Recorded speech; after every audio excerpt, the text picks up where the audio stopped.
নমস্কার, আমি পূজা। পূজাস ব্লগের নতুন একটা ভিডিওতে আপনাদের সবাইকে অনেক স্বাগত। তো আজকে সাধারণত আমি এই ভিডিওটা করছি আপনাদের কিছু মানে কমেন্টের উত্তর দেওয়ার জন্য। তো প্রথমেই বলি, যারা আমার ছেলের জন্য শুভ কামনা করেছেন, মঙ্গল কামনা করেছেন, আমাদেরকে উইশ করেছেন, তো তাদেরকে অসংখ্য ধন্যবাদ। আর অনেকেই আমার কাজের সম্পর্কে জানতে চেয়েছেন, আমি কি কাজ করি। আমি টেলারিংয়ের কাজ করি, মানে লেডিস সব রকম কাজ করি, মানে মানে লেডিসের যা যা তৈরি করা হয়, চুড়িদার, লেহেঙ্গা, ব্লাউজ, যা মোটামুটি তৈরি করা হয়, তো আমি সেইগুলোই তৈরি করি। আর অনেকেই জানতে চেয়েছেন আমার দোকান কোথায়। তো আমার দোকান নেই, আমি বাড়িতে মানে কাস্টমারের বাড়ি থেকে মাল নিয়ে আসি, আবার কাস্টমারের বাড়িতেই দিয়ে আসি। আমি থাকি ভাঙড়ে।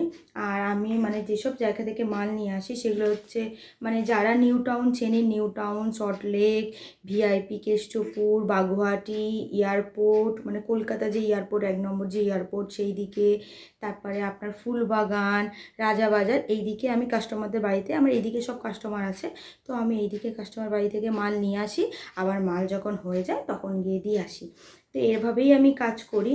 আর অনেকেই জানতে চেয়েছেন আমি ভাড়া বাড়ি থাকি কি না। না, ভাড়া বাড়ি থাকি না, এটা আমার নিজের বাড়ি। আর এই ফ্ল্যাটটা আমি নিজে কিনেছি। হ্যাঁ, আমি লোনে কিনেছি, হোম লোন চলছে আমার বাড়ির। সেই জন্যেই মানে আমরা দুজনে আর কতটাই বা খাবো, মানে লোন চলে বলেই আমাকে এত ছোট থাকা সত্ত্বেও মানে আমাকে কাজ করতে হচ্ছে, কিংবা ও 10 মাস যখন পেটে ছিল তখনও আমি কাজ করেছি আমার লোনটা দেওয়ার জন্য। আর যেহেতু ওরও হওয়ার জন্যও খরচ ছিল, তো সেইগুলোও তো তুলতে হয়েছিল, তো সেই জন্যেই কাজ করেছি। আর মানে অনেকে আমাকে বলেছেন, মানে আরও অনেক রকম কমেন্ট করেছেন। অনেকে হয়তো ভেবেছেন এই বাড়িটা হয়তো আমার হাজব্যান্ডের। না, আমার বিয়ের আগে এই বাড়িটা। আর এই যে আমি কাজটা করি, মানে আমি 2011 সাল থেকে এই টেলারিংয়ের কাজটা করি। আর 2011 সাল থেকে আমি কাজ করে করে আমি টাকা জমিয়ে 2021 সালে আমি এই ফ্ল্যাটটা কিনেছি। আর 2023 সালে আমার বিয়ে হয়েছে, অতএব বিয়ের আগের এই ফ্ল্যাটটা, এর সঙ্গে আমার হাজব্যান্ডের সম্পত্তি বা এরকম কিছুই নেই। আর এই ফ্ল্যাটটা আমার নিজের নামে, যেহেতু আমার বিজনেসের আইটি ফাইল আছে।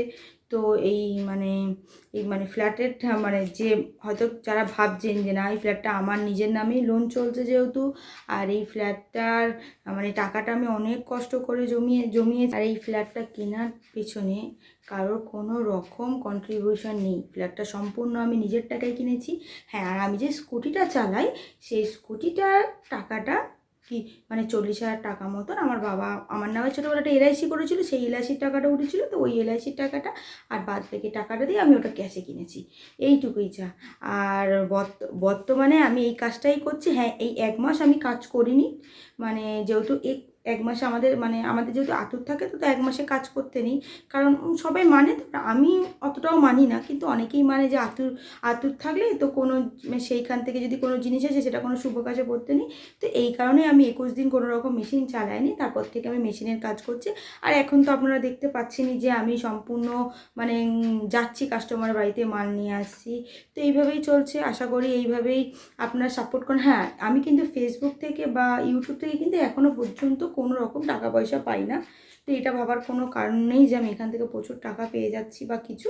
আমি এইটা আপনাদেরকে আগেও বলেছি, এই মানে ফেসবুক চ্যানেলটা, আমার ইউটিউব চ্যানেলটা তো পুরোই নতুন, আর ফেসবুক চ্যানেলটাও আগে আমি আমার প্রোফাইলটাই করতাম, তো প্রোফাইলটা পরে আমি পেজ করে নিয়েছিলাম। তো ওই পেজে আমি আপনাদের তো বলেছিলাম যে 3.5 মাস পর থেকে আমি আমার মানে বিজি থাকার জন্য ওইটা ভালো করে চালাচ্ছি। তো কোনো রকম এখান থেকে আর্নিং হয় না, নিশ্চয়ই আর্নিং যখন হবে তো আপনাদের জানাবো। আপনাদের যদি ভালোবাসা থাকে নিশ্চয়ই আর্নিং করতে পারবো। যদি আর্নিং করতে পারি তো আমার ছেলের ভবিষ্যৎটা একটু ভালো করেই করতে পারবো, যেহেতু আমি একা আমি ইনকাম করি। তো সেই জন্যেই বাবা, টাকা তো সবারই দরকার থাকে, যদি ইনকাম করতে পারি নিশ্চয়ই করব। আর যদি আমি ইনকাম সত্যি করতে পারি মানে ইউটিউব থেকে, তো আমি মানে রুদ্রাংশের মতন যদি কোনো কারোর এরকম সমস্যা থাকে, আমি নিশ্চয়ই সেই রকম বাচ্চাদের হেল্প করতে চাই বা করবই। যেরকম যে কিছু বাচ্চা সত্যি যাদের কোনো হেল্প দরকার রয়েছে, কারণ বলতে গেলে কি, এটা তো আমি শখে করছিলাম। যদি টাকা পাই, তো আমার তো এটা তো আর ইনকাম সোর্স নয়। আমার ইনকাম সোর্স আমার টেলারিং। আমি যেটা করি, আমি যেটা অনেক ছোটোবেলা থেকে করি, আমি যখন ক্লাস 12 পাস করি তখন থেকে আমি এই কাজটা শুরু করেছিলাম। আর মেশিনটাও আমি নিজের টাকা দিয়ে কিনেছিলাম, টিউশন পড়িয়ে আমি সেই টাকায় কিনেছিলাম। তো আমি মনে করি যে পরিশ্রমের কোনো বিকল্প নেই, তো আমি পরিশ্রম করতে একদম রাজি আছি, সারা জীবন পরিশ্রম করব, আমার ছেলেকে পরিশ্রম করেই মানুষ করব। তো এইটাই হচ্ছে ব্যাপার। হ্যাঁ, আমি যেহেতু মানে আমি বলতে পারি লোকে অনেকেই মানে অনেকেই হয়তো অনেকেই দেখলাম কমেন্ট করেছে যে আমি ভালো না, হ্যান ত্যান। হ্যাঁ, হতে পারে, সবাই তো আর সবার কাছে তো আত্মসম্মানটা তো সবাই থাকে না। আমার আত্মসম্মান আমার মনে হয় একটু বেশি, আমি জানি না, হয়তো এটা খারাপই, হয়তো এটা খারাপ। তো আমার মনে হয় আমি কারোর কথা শুনতে পারি না। আমার মনে হয় যেখানে আমার অন্যায় নেই সেখানে আমি এক চুলো মাথা নিচু করবো না, যেখানে আমার অন্যায় আছে আমি লোকের জুতো মাথায় নিয়েও ঘুরতে রাজি আছি। তো সবাই তো একরকম হবে না, তো আমি এরকম, তো কিছু করার নেই। আর আমি এরকমভাবেই বাঁচতে চাই, এরকমভাবেই থাকতে চাই, যেখানে আমার কাছে কথা হচ্ছে যেটা আমার নয় সেটা আমি ধরবও না, আর যেটা আমার সেটা আমি ছাড়বও না। তো সেরকম একটা ব্যাপার। তো চলুন, অনেকেই অনেক কমেন্ট করেছিলেন, আবারও বলছি যারা আমাদেরকে শুভকামনা জানিয়েছেন, আমাদের ব্যাপারটা বুঝেছেন, তাদেরকে অসংখ্য ধন্যবাদ। আপনারাও ভালো থাকবেন, আমরাও ভালো থাকার চেষ্টা করব। আর নিশ্চয়ই আমি একটা জিনিস মানে শিখেছিলাম ছোটো থেকে, যদি কেউ সৎ পথে থাকে, হ্যাঁ হয়তো পথ চলতে একটু অসুবিধা হয়, কিন্তু পথ ঠিকই চলা হয়ে যায়, ভগবান পথে থাকে। আর আমি ভগবান যেহেতু বিশ্বাস করি, তাই আমি এটা পদে পদে বুঝতে পারি যে ভগবান আমাকে সাহায্য করছেন। আর আমি জানি আমি যেহেতু সৎ পথে আছি, সৎ পথে থাকবো, তো ভগবান আমাকে সাহায্য করবে।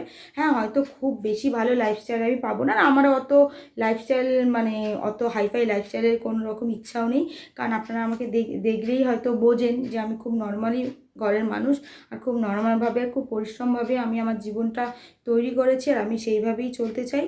আর আত্মসম্মানটা আমি মনে হয় আমি একটু বাঁচিয়ে রাখতে চাই। জানি না, হয়তো আত্মসম্মানটাকে লোকের হয়তো ইগো মনে হবে, যার মনে হবে সেটা তার সমস্যা, আমার সেটা তাই নিয়ে আর তাকে মানে যার ইগো মনে হবে তাকে আমার আর কিছু বলার নেই। আত্মসম্মান আর ইগোর মধ্যে গুলিয়ে যারা ফেলে তাদেরকে আমার আর কিছু বলার নেই।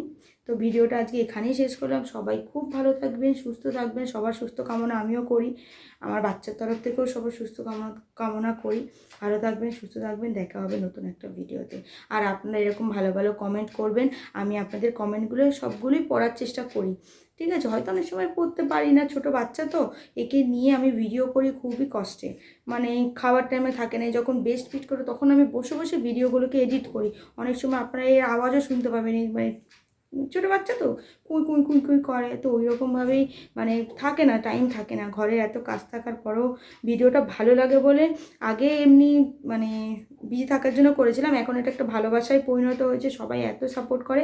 আর তাছাড়া কি আমি ইউটিউবে কিন্তু বেশি ভিডিও ছাড়ি না, আপনারা আমার ফেসবুকের লিঙ্ক আছে ইউটিউবে, আমি মানে ফেসবুকে সমস্ত রকম ফটো এগুলো ফেসবুকেই বেশি ছাড়ি। ইউটিউবটা করতাম না, এখন আবার নতুন করে ইউটিউবটা একটু দিচ্ছি ভিডিওগুলো, ভালো লাগছে, দেখছি ইউটিউবেও অনেক অনেক ভালো ভালো রেসপন্স পাচ্ছি, তো এই জন্যেই।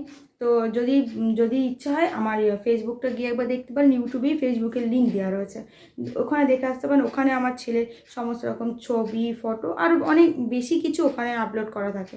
তো ভিডিওটা আজকে এই বলেই এখানে শেষ করলাম। সবাই খুব ভালো থাকবেন, ধন্যবাদ সবাইকে।